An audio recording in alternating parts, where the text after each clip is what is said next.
All right, masculine has the Fool in reverse, but he's looking towards the feminine.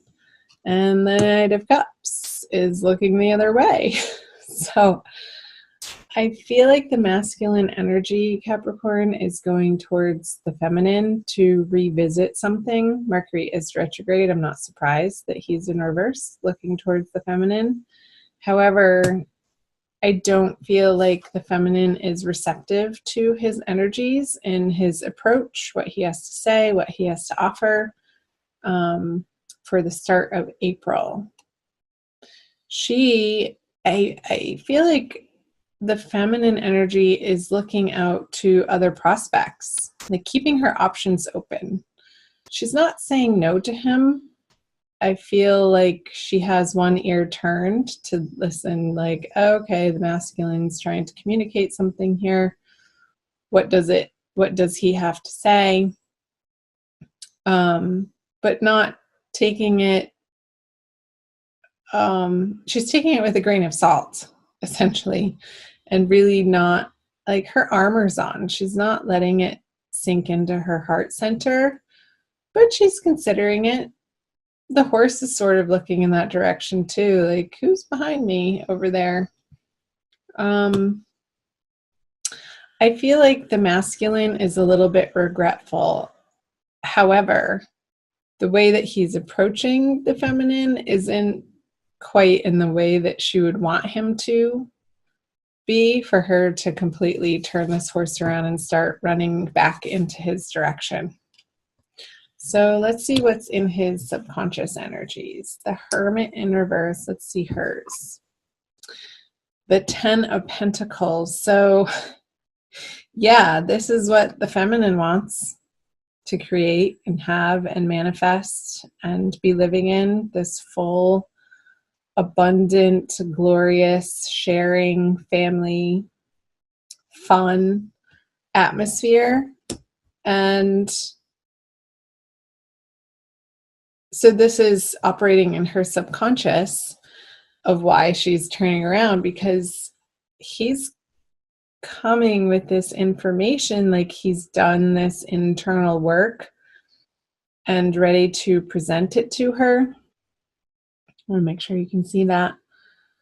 And it's like the time for that isn't quite over, masculine. The Hermit card in reverse in your subconscious is like, yes, you've made progress. Yes, you've done some inner work. But with it in reverse, it's almost like not quite in the ways that have stuck, like in your everyday habits and patterns. Let's see what's going on in the conscious mind. Interesting. Virgo masculine just got that in his subconscious. So you might want to cross-watch the Virgo reading, Capricorn. This is the Matriarch card. Here's my deck from the Smith-Waite Centennial Edition tarot deck that I'm using. And it's an additional artwork piece that is the Matriarch card. So I'm getting that the masculine wants to be taken care of by the feminine. And let's see what she has in her conscious. Yeah, she's not having it. There's still some disagreements, and you guys are not seeing eye to eye in your communications. It's like he's coming at her from this old paradigm of wanting the feminine to fulfill this role for him. And she has such a bigger vision than that. That's beyond this motherly figure. This is part of it. This energy is definitely part of what she wants to create with her masculine, but it's not the end all be all. And I feel like that's what he's coming back around to the feminine for, is some nurturing and some mothering that maybe he didn't get in his formative years. So there's a little bit of an unhealthy reliance looking towards the feminine to fulfill that for him. Let's see I'm going to move on. What he's bringing is the Eight of Pentacles. Yeah, it's like it's not been his joy to work on this for him with the Eight of Pentacles in reverse. With it upright, this guy is having a good old time. Like there's music playing in the background. He can work at his own pace. The sun is shining. It's not raining on him.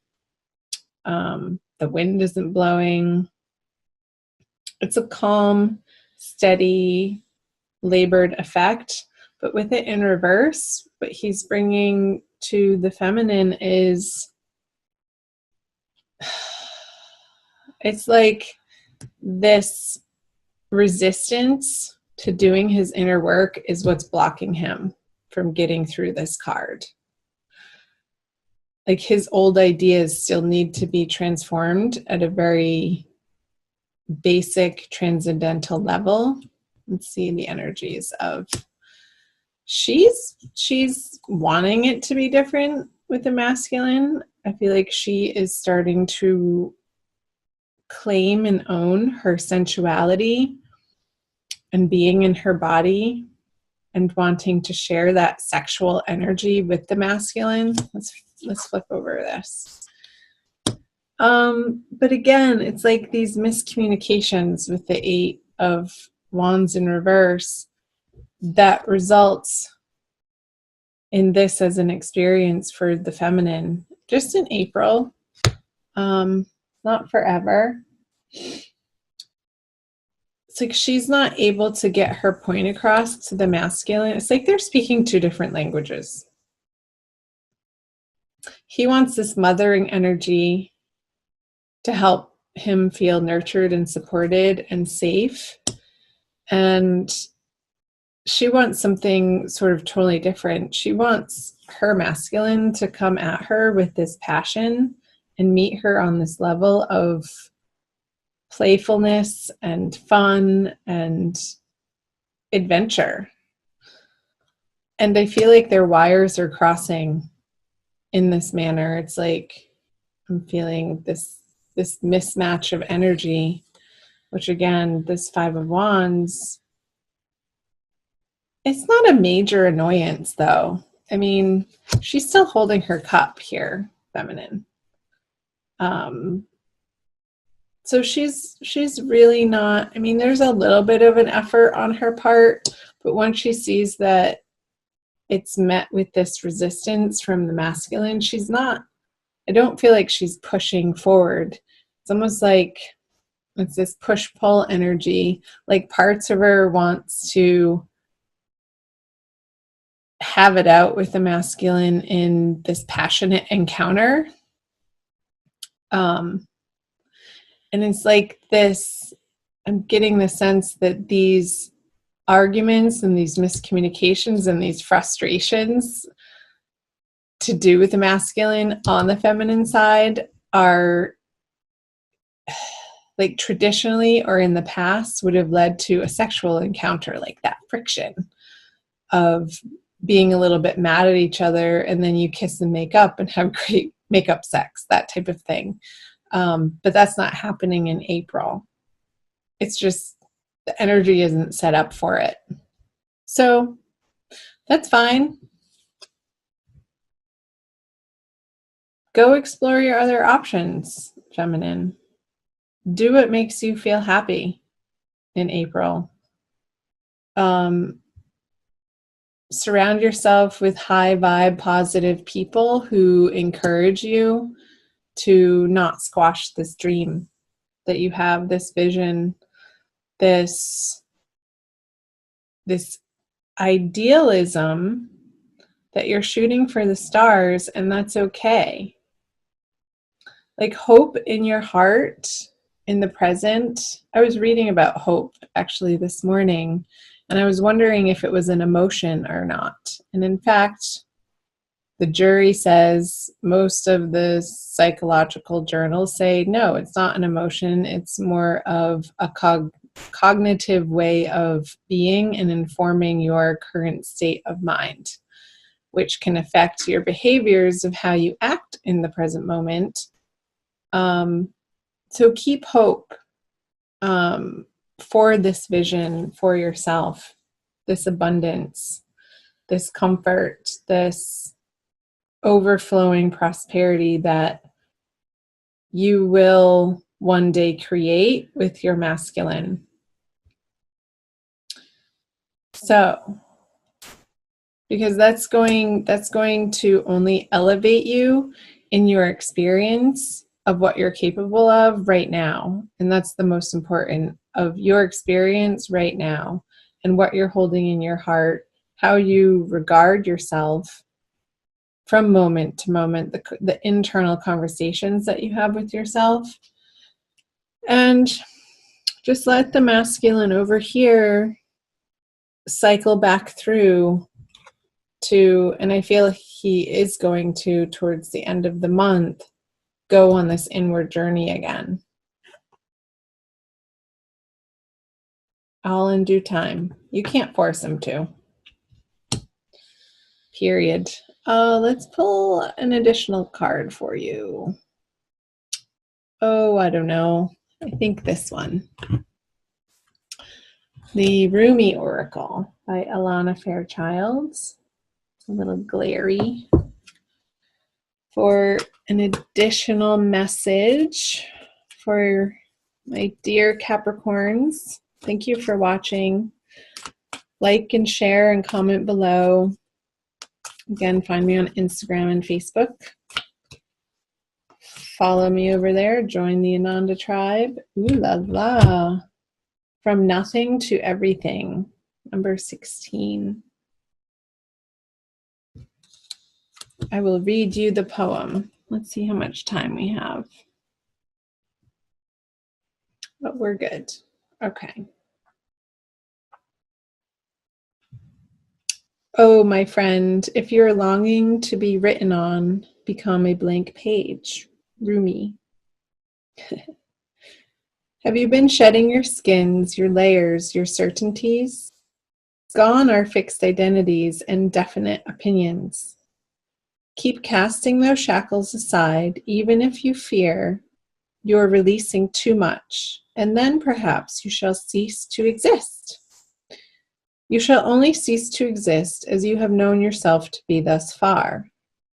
Another emanation of you awaits, blazing angel, something more beautiful and true. Yet here you are at the pruning stage, like a gardener for the soul. Shall the garden spring back to life, or will the enthusiastic denuding process be rather too much and unintentionally kill off the garden altogether? Fear not. Your soul is made of hardy stuff. It can handle a lot of culling and will shine even brighter for it. There is a greater story to be impressed upon your essence than the one you are currently dreaming up. Though you are brilliant, no doubt about it, my angel of love, there is one who is even more so. The imagination of this great writer is beyond our comprehension. The stories that pour forth from that cosmic poet in every moment are so rich, they inspire the creation of art and music. One such story is especially created for you. Yes, you. With a starring role in all the best supporting cast. You shall gasp in wonder, awe, glee, and delight when you hear it. It is a great romance, a great adventure, with an ending truly spectacular and divine. Would you wish to hear it? Become attentive now. Put your own tales aside, as dramatic as they may seem right now, and prepare to be entranced by the greater storyteller, the living poet of love, as you are entranced in a tale of your unfolding divine destiny. Wow. So the whole time, Capricorn, I wanted to pick this card up, the unconscious, those stories that we tell ourselves of what we dream of and how things should be. Alana was channeling this message of it's going to be greater than your greatest imagination. So don't be disappointed that this isn't coming to fruition right now, because a greater story is being written for you to experience in your future that you can't see yet. So trusting in that process, trusting the divine Mother God is the way. Keeping that hope in your heart and your faith strong.